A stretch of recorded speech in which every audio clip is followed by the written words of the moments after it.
ఆంధ్రప్రదేశ్ మాజీ ముఖ్యమంత్రి జగన్ పులివెందుల పర్యటన అనంతరం కీలక అడుగులు వేసే ఛాన్స్ ఉందా? కూటమి అధికారంలోకి వచ్చి అన్నీ కూడా సెట్ అయిపోయాయి. అందరూ కూడా ఎవరి పొజిషన్లో వాళ్ళు కూర్చున్నారు. ఈరోజు క్యాబినెట్లో కూడా జరిగిపోయింది మొదటి క్యాబినెట్ కూడా. ఇక ఓటమిని తట్టుకొని నిలబడే ప్రయత్నాల్లో భాగంగా ముందుగా జగన్ పులివెందులకు వెళ్ళడం జరిగింది.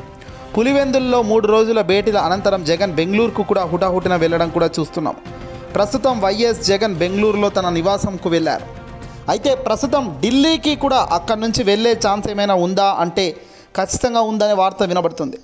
జగన్మోహన్ రెడ్డి గారు ఢిల్లీకి వెళ్ళే ఆస్కారం ఉందని, దేశ ప్రధాని నరేంద్ర మోదీ గారిని కలిసి మూడోసారి ఎన్డీఏ కూటమి అధికారంలోకి రావడం అయితేనేమి, మూడోసారి ప్రధానమంత్రిగా దేశ ప్రధాని మోదీ గారు ప్రమాణ స్వీకారం చేసిన విధంగా అభినందనలు తెలియజేయడంతో పాటుగా ఎన్డీఏ మూడోసారి దేశంలో గెలవడం పట్ల జగన్ తన విషెస్ పంచుకుంటారు. అందుకే అక్కడికి వెళ్తారు అనే సమాచారం కూడా అందుతుంది. ఇక ఆంధ్రప్రదేశ్లో రాబోయే కాలంలో జరిగే కీలక పరిణామాల దృష్ట్యా చర్చించే అవకాశం కూడా లేకపోలేదు అనే సమాచారం కూడా తెలుస్తుంది. ఇక ముందుగా జగన్ గారు ఈరోజు పులివెందుల వేదికగా గడిచిన 3 రోజులుగా ఇక్కడనే నివాసం ఉండి ఇక్కడ తన సొంత గడ్డ, సొంత నియోజకవర్గంలో నేతలతో చాలా సమయం అయితే ఆయన గడపడం జరిగింది. ఎవరూ అధైర్యపడొద్దు, రాబోయే కాలం మనదే, ప్రతి కుటుంబంలో మనం చేసిన మంచి అలాగే ఉంది, మన పట్ల ప్రజలకు విశ్వాసం ఉంది, భవిష్యత్ మనదే, నిరంతరం ప్రజా శ్రేయస్సుకు అనుగుణంగా మన పార్టీ శ్రేణులు అడుగులు వేయాలి, కష్టాలను ధైర్యంగా ఎదుర్కొందాం, మళ్ళీ మంచి రోజులు వస్తాయని జగన్మోహన్ రెడ్డి గారు తన సొంత గడ్డ పులివెందుల్లో ఈ వ్యాఖ్యలు చేశారు. పులివెందుల పర్యటనలో భాగంగా జగన్కు అడుగడుగున ఆత్మీయ స్వాగతం బ్రహ్మాండంగా లభించింది.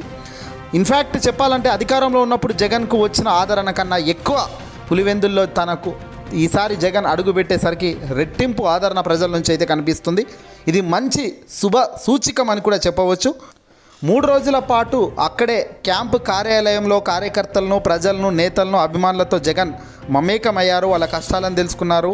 గడిచిన 5 ఏళ్లుగా తమకు ఎలాంటి పాలన తమ ముందుకు వచ్చింది, తమ అభిప్రాయాలను కూడా తీసుకునే కార్యక్రమం చేశారు. పేరున ఒక్కొక్కరిని పలకరిస్తూ కష్టసుఖాలను అడిగి తెలుసుకోవడం జరిగింది. ప్రజాప్రతినిధులు, మాజీ నేతలతో కూడా జగన్ చర్చలు జరిపారు. కార్యకర్తలు, నాయకులు ఎవరూ అధైర్యపడొద్దని, పార్టీ ఖచ్చితంగా అండగా ఉంటుందని, అందరం కలిసికట్టుగా ముందుకు వెళ్లాల్సిన అవసరం ఉందని, రానున్న కాలంలో ప్రతి కార్యకర్తకు పార్టీ తోడుగా ఉంటుందని జగన్ భరోసానిచ్చారు. అలాగే కష్టకాలంలో పార్టీ కార్యకర్తలకు, నేతలకు అండగా నిలబడతానని, ప్రజాప్రతినిధులకు కూడా మేము ఉంటామని కూడా జగన్ చాలా గట్టిగా చాలా భరోసా ఇవ్వడం అయితే జరిగింది. ఇక దాని తర్వాతనే జగన్మోహన్ రెడ్డి గారు బెంగళూరుకు వెళ్ళడం జరిగింది. ప్రస్తుతం ఢిల్లీకి వెళ్ళవచ్చు అనే సమాచారం కూడా అందుతుంది. ఏదేమైనప్పటికీ కూడా దేశ ప్రధాని నరేంద్ర మోదీకి ఇటు జగన్కు పెద్దగా విభేదాలు లేవు, తిట్టుకున్న దృశ్యాలు కూడా లేవు. సీఎంగా ఉన్నప్పుడు జగన్ ఒక కన్స్ట్రక్టివ్ విధానంలోనే దేశ ప్రధాని గారిని కూడా ప్రశ్నించారు. ఎన్డీఏ జతగట్టింది కాబట్టి గతంలో 2014లో ఏ హామీలు అయితే మీరు చెప్పి చేయలేదో మళ్ళీ ఇవే అప్పుడు చెప్పిందే చేయలేదు, మరి ఇప్పుడు ఎలా చెప్తున్నారంటూ కూడా తాను ప్రశ్నించడం జరిగింది. దానికి మోదీ గారు కానీ దేశ ప్రధాని కానీ ఎవరు కూడా వాళ్ళు సమాధానం అయితే చెప్పలేదు అటువైపు నుంచి. ఏదేమైనప్పటికీ కూడా జగన్మోహన్ రెడ్డి గారికి ఖచ్చితంగా ఢిల్లీ పెద్దల మద్దతు క్లియర్గా కనబడుతుంది. గెలుపోటములను పక్కన పెడితే జగన్మోహన్ రెడ్డి గారికి చంద్రబాబు కన్నా ఎక్కువనే ఢిల్లీలో లాబింగ్లు ఉన్నాయి. ఆయన దలుచుకుంటే ఏదైనా జరుగుతుంది ఢిల్లీ వేదికగా అనే వార్తలు ఇప్పటికీ మనకు వినబడుతూనే ఉన్నాయి. ఇక ప్రజల్లోకి నేరుగా జగన్ రాబోయే 5 ఏళ్లలో చాలా గట్టి పోరాటాలను సిద్ధమవుతున్న తరుణంలో జగన్ కొత్తగా ఏర్పడిన కూటమికి కాస్త సమయం ఇస్తారు.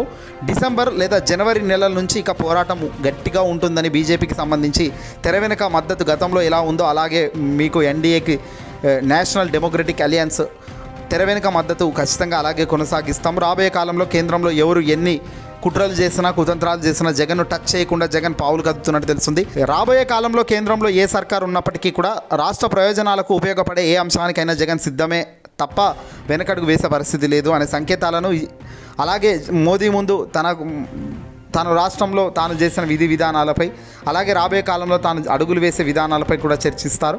ఖచ్చితంగా ఒక కన్స్ట్రక్టివ్ ప్రతిపక్ష హోదాలో తాను ముందుకు అడుగులు వేసేదానికి సిద్ధమైనట్టుగా తెలుస్తుంది.